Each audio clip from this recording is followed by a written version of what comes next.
here's the plan.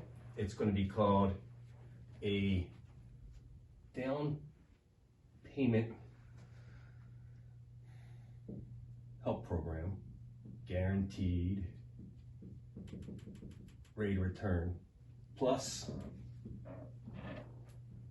upside appreciation percentage.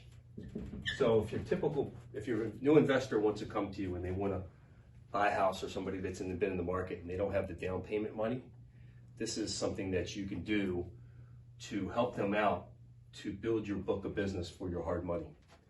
So on a typical scenario, a lender will give a investor up to 90% loan to cost.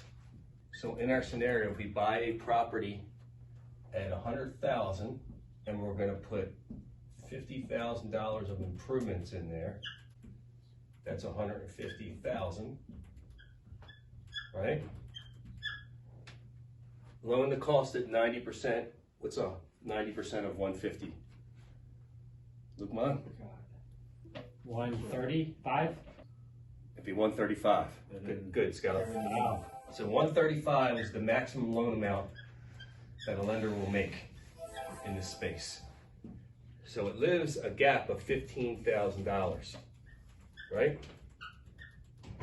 Plus closing cost on that, it's going to be roughly $9,000.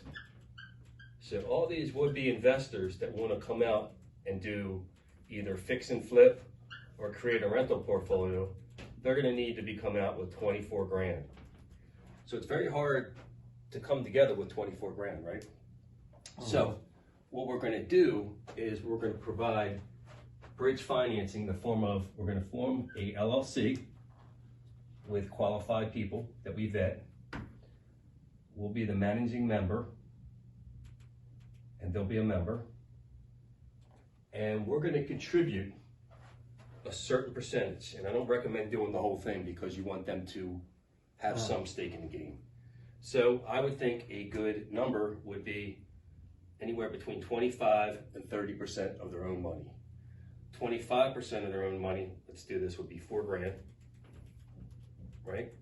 So they would put in 4 grand and Skylar would put in 20 grand. If that was the right term, or we could raise it up and down, we could do it 30%, whatever the numbers work out to be. On that 20 grand, Skylar would be guaranteed a 15% return on his money per year. And if the property was sold, right, Skylar could take and get whatever percentage of the appreciation, the difference in sale, whatever was netted, you could call your terms. To be fair, let's say you took 30% of the profits. So in this scenario, let's say it took a whole year, right? And Skylar got a $20,000 investment. And if everything worked out okay, he'd make $3,000 in interest. And let's say the house, after all said and done, sold for $250 minus $150, that's $100. And then we had closing costs and carrying costs and everything like that of $35,000. And we got $65,000 left. And Skylar agreed that he was going to take 30% of the profits, right? Mm-hmm. So in this scenario, Skylar made $22,500 on a $20,000 investment. Wow. He almost made 100% return. This person is going to be responsible for buying the property, running the job, but we're going to put training wheels on it because we're going to release the draws, etc., and assisting in finding a buyer and in doing all that stuff. So I think that's the way, people, that you can take your money and really multiply. You make the guidelines, just like lenders have different guidelines. So you do a matrix, right? And you run their FICO. If they have a 650 FICO, they might have to put in 40%, right? If they have a 700 FICO, they might only have to put in 30%. If they have a 720 FICO, they might only have to put 25%, right? Mm-hmm. Because that's basically a determination of how they pay their bills. So we make them sign personally that they're going to be liable. So we have that. So then you might have a grid and says, okay, if they're a realtor, they might get a 2-point bump. If they're a contractor, they might get a 3-point bump.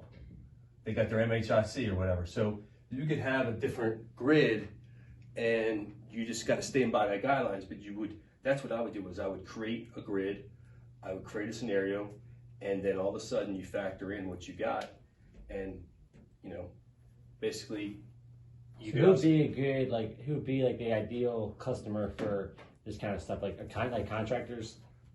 Contractors who basically you got to really manage, but they don't have down payments money. They want to get into their own thing. They don't want to work for anybody else anymore.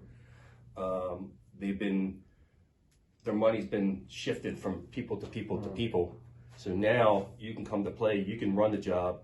They can do whatever they got to do. They would be, I think, your ideal one. And my second one would be the realtors who are actually finding the thing. And the reason why is the actual average realtor sells how many homes a year, Lukman? 1 to 2, right?